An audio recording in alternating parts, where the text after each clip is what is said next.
Good morning, ladies and gentlemen. My name is Jordan Badu, along with my colleagues Nicole Feisper, Chris Paul, Kwang Kit Choi, Sanjay Krishna, and Anthony Gerbic. I'd like to present to you our work on dielectric resonator antenna-coupled infrared antimonide photodetectors. I'm from the Department of Electrical Engineering and Computer Science at the University of Michigan, and some of my colleagues are from the Department of Electrical and Computer Engineering at Ohio State University.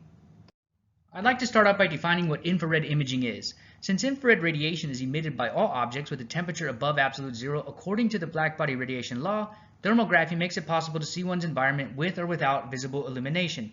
For example, in police, fire, military, and surveillance, when it is dark outside and there's no visible light, the images can still be taken in infrared light, and the criminals that are hiding in the dark can become visible. And in the example of astronomical imaging of the Eagle Nebula, the stars behind the gas clouds are obscured in visible light, but when the image is taken in infrared light, the stars become visible. The infrared spectrum is broken down into 4 different regions: the near infrared, shortwave infrared, midwave infrared, and longwave infrared. Our work will be concentrating on the longwave infrared because it is at these wavelengths that thermal imaging is possible. Bodies naturally emit at around room temperature at these wavelengths. For our work, we choose 9 microns wavelength. The 9 micron wavelength is around the peak of the Planck distribution at 293 Kelvin. Now that we've identified the target wavelength at 9 microns, we need to design an infrared photodetector capable of detecting photons at this wavelength. One such approach is to design a semiconductor alloy in which the composition defines the bandgap energy. In mercury cadmium telluride, by changing the composition, we're able to tune the bandgap over a very wide range. However, mercury cadmium telluride has poor yield and is very expensive. Another alloy is indium arsenide antimonide. Indium arsenide antimonide has longer lifetimes, lower dark current, but suffers from low absorption.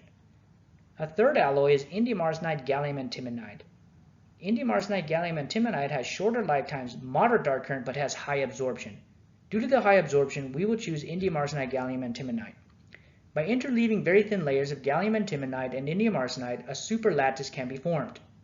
By varying the thickness of each of the layers in the superlattice, the bandgap energy can be further tuned. We will use a type 2 superlattice made of gallium antimonide and indium arsenide to detect our photons at 9 micron wavelengths.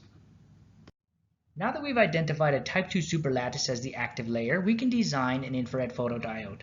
Because superlattices are formed by interleaving very thin layers of different semiconductor materials, assigning material parameters to each layer is not ideal. Instead, we homogenize the superlattice and assign a single absorption coefficient to the entire homogenized superlattice. The absorption coefficient for the homogenized superlattice is shown in the lower right over the long wave infrared wavelength range. We can use the homogenized superlattice active layer in a PBP infrared photodiode configuration. In the PBP infrared photodiode configuration, a P plus bottom contact layer is followed by our absorber layer, which is then followed by an indium arsenide aluminum antimonide wide bandgap type 2 superlattice barrier layer, which is then followed by a P plus top contact layer. The PBP infrared photodiode configuration is chosen because the wide bandgap barrier layer significantly reduces the Shockley-Reed-Hall noise currents. Now that we have chosen a PBP photodiode as our infrared detector, we can start to investigate the sources of dark current. In PBP photodiodes, dark current is made up of 3 components: the diffusion current, the surface current, and the Shockley-Reed-Hall current. As alluded to in the previous slide, the wide bandgap barrier of the PBP structure reduces the Shockley-Reed-Hall current.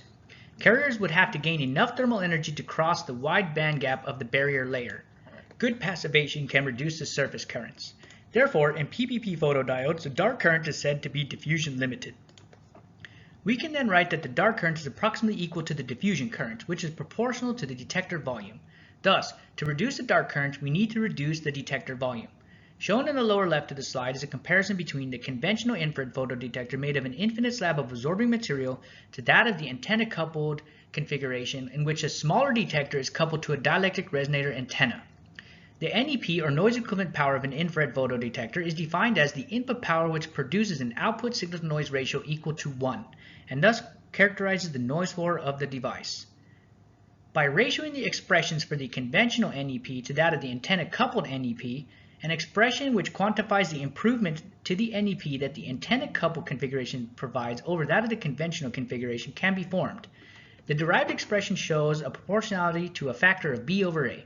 Thus, a smaller detector leads to lower dark current. If every photon absorbed generates a carrier which is also swept out and collected, then we can define the quantum efficiency as the ratio of the absorbed power to the incident power. This is the definition we will use for the quantum efficiency throughout this work. Because 9-micron photons are associated with a bandgap energy of only 137.8 millielectron volts, carriers can easily gain enough thermal energy to generate electron-hole pairs. Thus, the detector must be cooled to reduce the thermal energy supplied to the carriers in order to reduce the thermally generated noise. Infrared photodetectors are therefore typically cryogenically cooled in Stirling cycle coolers such as this shown by Lake Technica, which can be very expensive. Because the dark current is a function of the operating temperature in diffusion-limited photodiodes, we have the following design trade-offs. When the detector size is large, like in the conventional detector, the dark current is high, thus requiring low operating temperatures requiring cryogenic cooling, which can be very expensive. When the detector size is small, like in the antenna-coupled configuration, the dark current is reduced. Thus, the operating temperature can be higher and the cooling requirements are relaxed, leading to lower costs. The dielectric resonator antenna-coupled Antimonide detector leads to lower cost, higher operating temperature detectors. The dielectric resonator antenna-coupled Antimonide detector geometry is shown in this slide. The relevant dimensions and material properties are provided in the table. A gallium antimonide substrate supports the infrared photodetector mesa described in the previous slides. The mesa is centered within an 8 micron by 8 micron unit cell of the focal plane array. The P+ highly doped contact layer sits atop the gallium antimonide substrate. A gold contact is positioned 3 microns to the right of the center of the unit cell and is in contact with the P+ contact layer. This gold bar runs the full depth of the unit cell and serves as a negative DC ohmic contact used to extract the current from and bias the detector. The gold bar has dimensions of 100 nanometers by 100 nanometers by 8,000 nanometers. And 100 nanometer thick aluminum oxide passivation layer blankets the P+ layer, the negative gold contact, and detector mesa sidewalls. The amorphous silicon DRA is deposited over the passivation layer. The DRA surrounds the detector and forms a resonant cavity with the detector acting as a load. The DRA is capped with a gold layer, which serves as the positive ohmic contact. The DRACAD was designed for backside illumination. Thus, the excitation is a plane wave incident from below the substrate. The unknown geometrical parameters appearing in the table are determined through optimization. The role of the DRA is to both provide a large effective capture area for the small detector and to impedance match the incident radiation to the detector impedance. The impedance matching is important to minimize reflection at the air dielectric interface and thus couple in as much light as possible. Thus, optimum geometrical parameters should be found that serve both purposes. The variables defined in the DRACAD geometry are optimized using the genetic algorithm. These geometrical parameters are optimized for maximum quantum efficiency at 9 microns with minimum detector volume. The genetic algorithm fitness function to maximize was set to the expression shown on the lower right of the slide. The weighted first term maximizes the quantum efficiency eta, or P absorbed over P incident, in the PBP photodetector absorber region, while the second weighted term minimizes the volume of the detector with respect to the volume of the DRA antenna. The cost function is designed to obtain maximum absorption with minimum detector dimensions, thereby improving the signal received and the NEP. Consequently, the optimizer also determines the correct dimensions to impedance match the incident field to the detector impedance. The optimizer converged after 750 iterations on a design which absorbed 85.24% of the incident light. The optimized parameters are shown in the table on the slide. For comparison purposes, a conventional detector was optimized for maximum absorption at the target wavelength of 9 microns using the same technique. The optimization allows a conventional detector geometry to impedance match the incident radiation to the absorbing medium's load impedance. If an infinite half space were used to collect the radiation rather than a slab with optimized thickness, the maximum quantum efficiency achievable will be limited by the impedance mismatch at the air dielectric interface. This maximum quantum efficiency would be 68%. Optimizing the thickness of the conventional detector can exceed this maximum.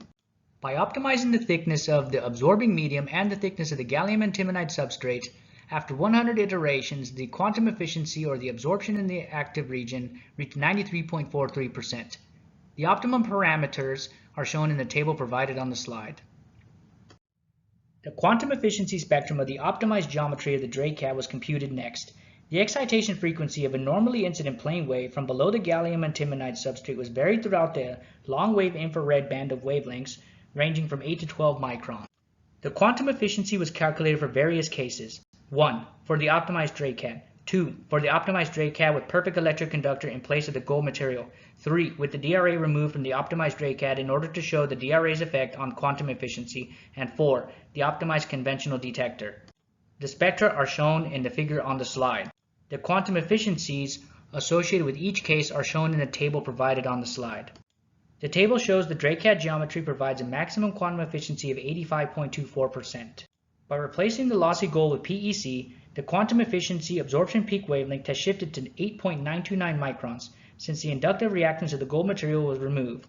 The loss to the plasmonic gold can be estimated by subtracting the quantum efficiencies at the absorption peak wavelengths as 9.1%.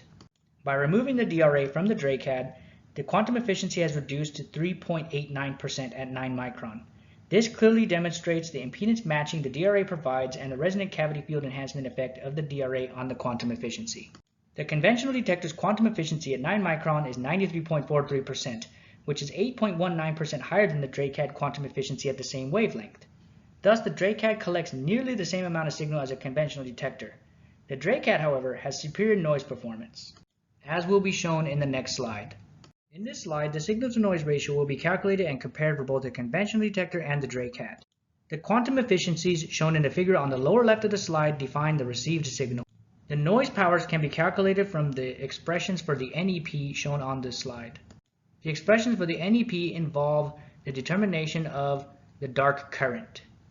The dark current density can be extracted from the reference shown at the bottom of the slide and is shown to be 3.5 times 10 to the minus 5 amps per centimeter squared. When multiplied by the unit cell size of 8 micron by 8 micron, we find the dark current to be 2.24 times 10 to the minus 11 amps. By inserting the dark current into the expressions for the NEP, the noise equivalent power can be calculated for both the conventional detector and the DRACAD. The result is provided in the table on the slide. The antenna couple configuration is shown to improve the NEP by a factor of 4. Since the incident plane wave is normalized to 1 watt power, the received signal is eta times P incident, or simply eta, which is the quantum efficiency. With both the signal power and the noise power defined, we can calculate the signal-to-noise ratio. The signal-to-noise ratios are provided on the third column of the table on the slide. The DRACAD is shown to provide a signal-to-noise ratio advantage of 5.62 dB per 8 micron by 8 micron pixel. Let us assume that the DRACAD design will be placed in a focal plane array with f2 optics. Thus, the subtended angle is 14.02 degrees. In the figure shown in the upper right of the slide, the quantum efficiency was simulated versus incident angle. At the subtended angle, the quantum efficiency is 71.86%, which is a drop of only 13.38% from the on-axis value shown in the figure. At the subtended angle, the SNR improvement per pixel is 4.14 dB. This shows that the optimized DRACAD's quantum efficiency remains relatively constant over the f2 subtended angle range and is a good candidate for f2 optics. In conclusion, a low-loss dielectric resonator antenna coupled Antimonide detector for infrared photon detection was optimized for very low noise and high absorption. The antenna coupled design led to lower dark current, higher operating temperatures, and lower cost detectors. The signal-to-noise ratio was increased by 5.60 dB over that of the conventional detector, and the quantum efficiency was shown to be stable over incident angles associated with f2 optics. With that, I would like to thank you for your attention and acknowledge the funders of our work, the Army Research Office. Thank you for your attention.